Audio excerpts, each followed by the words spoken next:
Hello, this is Valentin Bura, and I have proved previously the collapse of the polynomial hierarchy. A great result in itself. That particular proof is on archive. It's a paper. The paper is called Positive 1 in 3 set admits a non-trivial kernel. It is on archive. You may find it under my name. An awesome result, hence the poetic style of the paper, as nobody thought that the polynomial hierarchy would indeed collapse. So for that paper, be prepared to be shocked a little bit. Okay? Right now, I'm going to run you through my proposed proof for the Riemann hypothesis. Yes, the Riemann hypothesis, probably the greatest unsolved problem in mathematics in the last 200 years or so. So, yeah, bear with me on this one. Thank you. Let's get to work. The Riemann hypothesis. A problem proposed by Bernard Riemann, as the name suggests, of course, a very, very long time ago. Arguably the most important problem in mathematics today, if I'm not mistaken. The status of this conjecture is open. Srinivasa Ramanujan has done a lot of work, yes, of course, Ramanujan and Hardy, yes, at Cambridge, beginning of the 20th century. I think Paul Erdős did some work on it. Erdős was a keen number theorist. What we are going to focus on in this approach is a paper by Robin, published in 1982, I think, which sort of elaborates a little bit on the results of Srinivasa Ramanujan.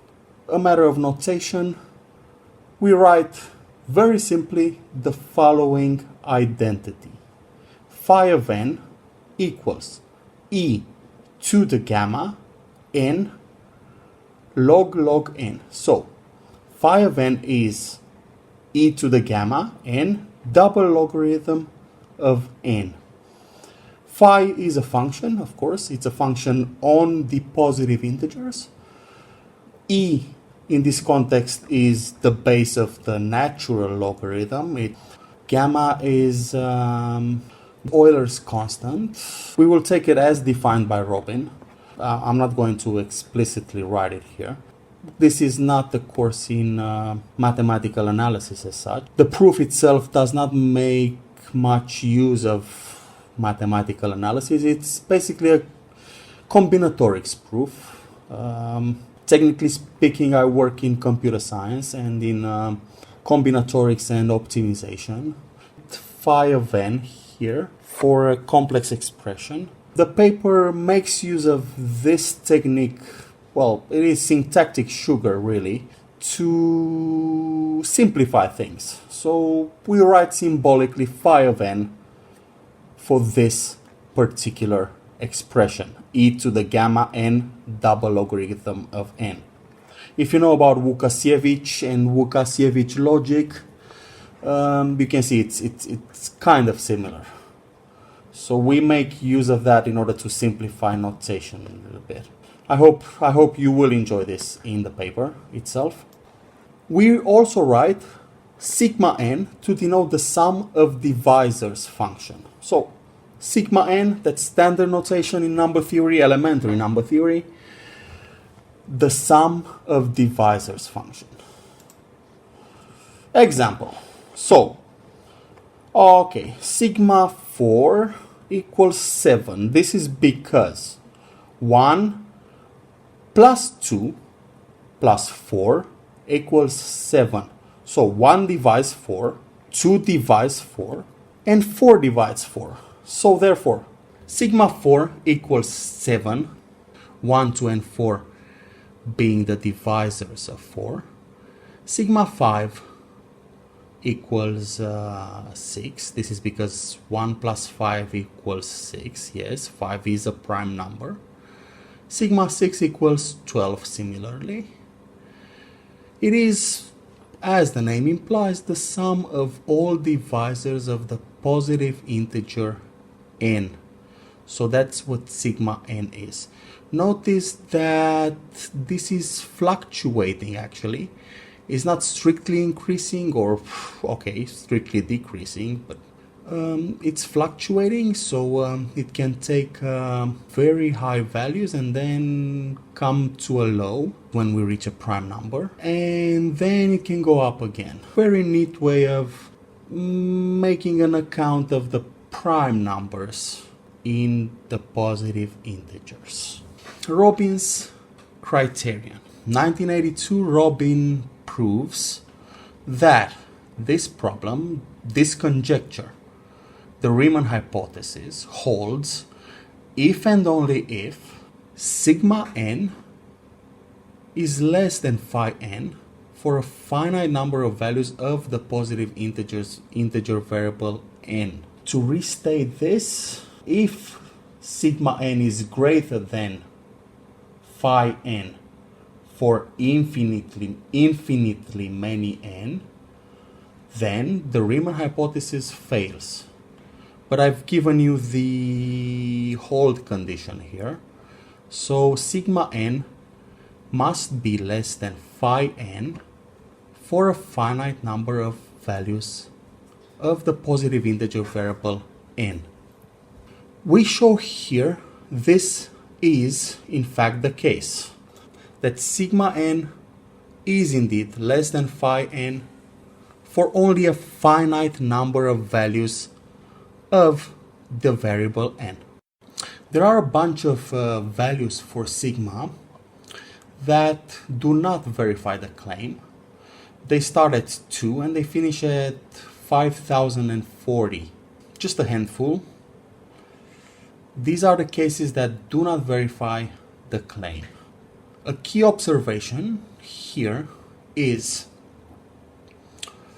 that all of the previously stated values, the values that do not verify Robin's criterion, are a combination of the following form. It's a product, so it's 2 to the a times 3 to the b times 5 to the c times 7 to the d.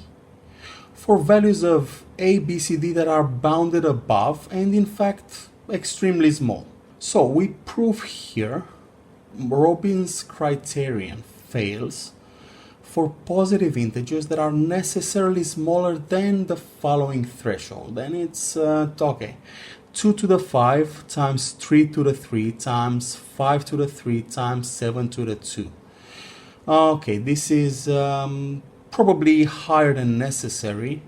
A computer search shows that the numbers stated before, the numbers that begin at 2 and end at 5040, are the only ones that fail Robin's criterion.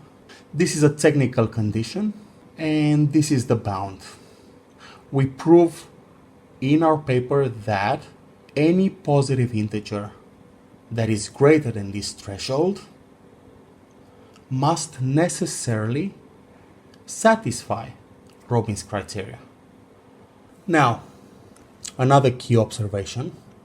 When we think about the natural numbers or the positive integers, we think about counting, right? 1, 2, 3, 4. So it's the natural order induced by counting or by the successor operation that maps n to its successor, n plus 1. That's what we have in mind when we think about the natural order on the integers. And pictorially speaking, this is what happens if we compare sigma to phi using the natural order on the integers. This is the picture.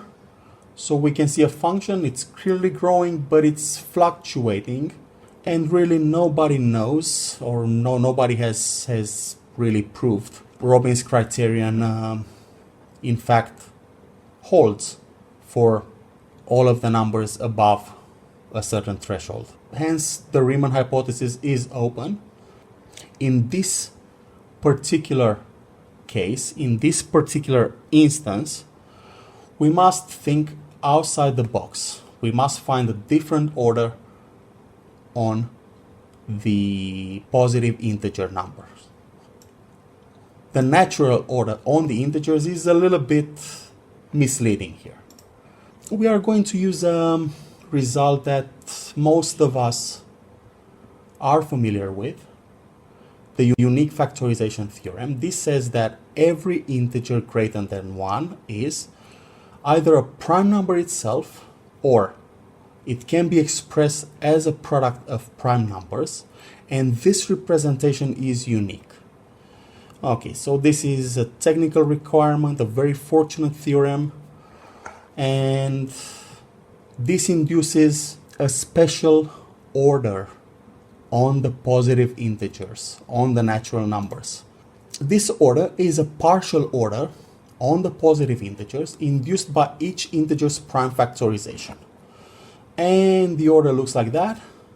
It is a partial order. And it's very, very good news. Extremely good news. Because this allows for a mathematical induction on a thing called structure of the integer factorization. So we can basically do an induction on this partial order. Really, that's not a new concept that as such, because I've met that before personally in model logic, in Creswell and Hughes. In logic, yes, it's very common in logic, induction on structure, basically, but I'm applying it to the factorization of the positive integers. That's all there is to this, if we want to keep it in a nutshell. Pretty much. That's all there is to this. If you have some level of expertise in elementary number theory, you will see this is pretty much correct. You will understand where this is going. There's no need for elliptic curves and Duval's kind of stuff. This is really just elementary number theory and case analysis. It's combinatorics, really. If you know a little bit about elementary number theory, you will see where this is going. You will see, otherwise it would be just like David Beckham missing a penalty kick, which didn't really happen very often. So yeah, it's like that a lot. Okay, so you may want to check my 2 papers. Well, I have more than 2 papers. I've contributed a lot in the past. So the 2 papers, the first one about the collapse of the polynomial hierarchy. And this paper is called On Sum of Divisor and Robin's Theorem. It is on Academia, it is on ResearchGate, it is on my personal website, valentinbura.online. And a few acknowledgements. I need to thank Noam Greenberg, my academic advisor in Wellington. Noam is an excellent mathematician. I've learned a lot from him. I can say that we've collaborated well. And I need to thank the people at my mother's place of work in Subiaco, as my mother has financed most of my research in the past and my graduate studies. Thank you very much for your attention on this.